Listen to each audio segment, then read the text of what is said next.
We have addition of polynomials. In this example, we have two binomials because they have two terms. So we have 4x squared minus 3x. We have add them, so it will be plus negative x squared. We have minus 2x. So this is equal. First, we have to take down the parentheses, and we have to rewrite whatever we have in parentheses. We have 4x squared minus 3x. Next, we have positive and negative, so we keep negative sign. Positive times negative is negative. X squared minus 2x. So this is equal. Now we have to combine the like terms, so the same variable with the same power. We start from the largest power, so x squared and x squared.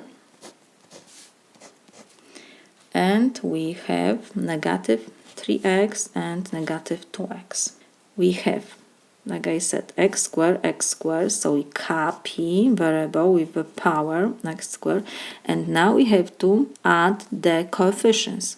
When we don't have coefficients, it's always indivisible. In this example, we have negative 1 and positive 4. So 4 plus negative 1 we have. So when we have 4 plus negative 1, we keep the sign, the largest number. 4 is positive, so it will be positive.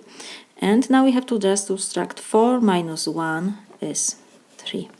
Next, we have negative 3x and negative 2x. So we have to copy the variable.